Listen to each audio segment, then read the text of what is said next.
Inovasi kecerdasan buatan iaitu AI merujuk kepada perkembangan dan penerapan teknologi AI baharu yang membawa peningkatan dan dalam pelbagai bidang kehidupan industri dan ekonomi. AI ialah cabang sains komputer yang membangunkan sistem atau mesin yang boleh melakukan tugas-tugas biasanya memerlukan kecerdasan manusia seperti penerangan suara, kompresian bahasa alami, penglihatan komputer, pembelajaran mesin dan pemikiran keputusan. Dalam pembentangan ini, organisasi sektor awam yang kami pilih adalah JPJ.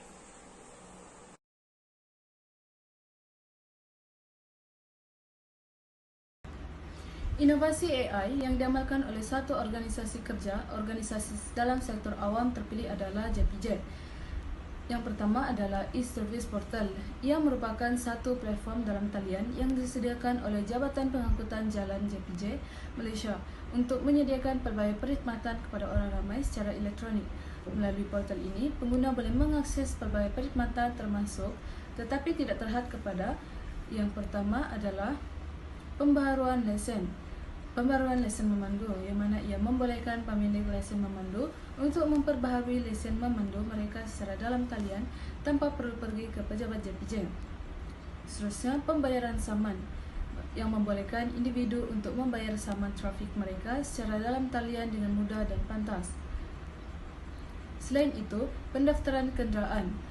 Ia membolehkan pemilik kenderaan untuk mendaftarkan kenderaan baru atau memindahkan hak milik kenderaan secara dalam talian. Semakan keputusan ujian memandu. Ia membolehkan calon ujian memandu untuk memeriksa keputusan ujian mereka secara dalam talian. Dan banyak lagi. E-Service Portal juga menyediakan pelbagai perkhidmatan lain seperti semakan status kenderaan, semakan status lesen memandu dan lain-lainnya. Seterusnya adalah e-tukar nama. E-tukar nama ini adalah satu perkhidmatan dalam talian yang disediakan oleh Jabatan Pengangkutan Jalan JPJ Malaysia untuk memudahkan proses pemindahan pemilikan kenderaan dari pemilik asal kepada pemilik baru. Melalui perkhidmatan ini, pengguna dapat menjalankan proses tukar nama kenderaan dengan lebih mudah dan cepat tanpa perlu hadir secara fizikal ke pejabat JPJ. Fungsi utama e-tukar nama ini adalah yang pertama, permohonan tukar nama kenderaan yang di mana pemilik asal dan pemilik baru kenderaan boleh memohon proses pemindahan pemilikan secara dalam talian melalui portal e-Service JPJ. Yang kedua, pengesahan identiti yang di mana sistem ini memerlukan pengesahan identiti kedua-dua pihak yang terlibat dengan menggunakan MyCard dan sistem biometrik untuk memastikan keselamatan dan ketelingan transaksi. Yang ketiga, semakan status kenderaan yang di mana menyemak status semasa kenderaan untuk memastikan tiada halangan seperti saman tertunggak atau sekatan yang boleh menghalang proses pertukaran nama. Dan yang terakhir ialah pembayaran dalam talian yang di mana semua pembayaran untuk proses tukar nama boleh dilakukan secara dalam talian dan menjadikan keseluruhan proses lebih efisien dan mudah.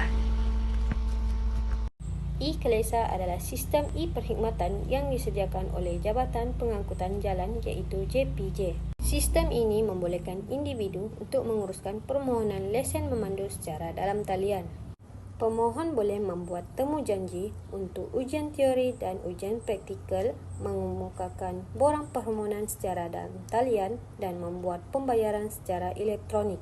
Sistem e-Kelesa ini memudahkan proses permohonan dan pengeluaran lesen memandu dengan meminimumkan keperluan untuk berurusan secara fizikal di pejabat JPJ. Ini dapat membantu mengurangkan masa menunggu dan memudahkan pengurusan jadual bagi pemohon.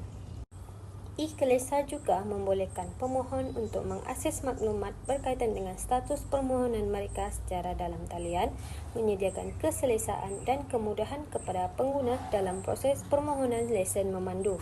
Seterusnya ialah MySikap. Sistem ini merupakan satu sistem pengurusan yang dibangunkan oleh Jabatan Pengangkutan Jalan Malaysia untuk meningkatkan kecekapan operasi dan penyampaian perkhidmatan kepada rakyat. Sistem ini menggunakan teknologi digital untuk mengotomasi dan mengurus pelbagai aspek perkhidmatan JPJ. Terdapat beberapa fungsi utama MySikap. Yang pertama sekali ialah pendaftaran kenderaan, yang mana ia membolehkan pengguna mendaftar kenderaan baru, memperbaharui pendaftaran kenderaan yang sedia ada dan juga melakukan pindah milik kenderaan secara dalam talian. Fungsi yang kedua ialah pengurusan lesen memandu. Pengguna boleh memohon, memperbaharui dan juga memeriksa status lesen memandu mereka melalui portal MySikap. Sistem ini juga menyimpan rekod kesalahan lalu lintas yang dikaitkan dengan lesen memandu. Yang ketiga ialah pembayaran saman, yang mana ia membolehkan pengguna membayar saman lalu lintas secara dalam talian dengan lebih mudah. Seterusnya ialah pengurusan data, yang mana boleh menyimpan dan mengurus data berkaitan pendaftaran kenderaan, lesen memandu dan juga kesalahan lalu lintas yang boleh diakses oleh pegawai JPJ untuk tujuan pemantauan dan juga analisis.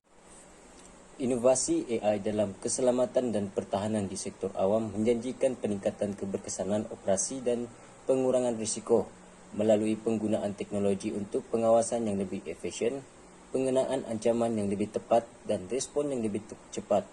Walaupun terdapat peluang besar untuk peningkatan ini, cabaran seperti kekurangan kepakaran dalam bidang AI dan keselamatan cyber serta risiko kebergantungan teknologi dan ketidakseimbangan dalam akses dan kemahiran memerlukan pemerhatian serius untuk diatasi. Dengan mengatasi cabaran ini, kita dapat memanfaatkan sepenuhnya potensi inovasi AI dalam peningkatan keselamatan dan pertahanan di sektor awam.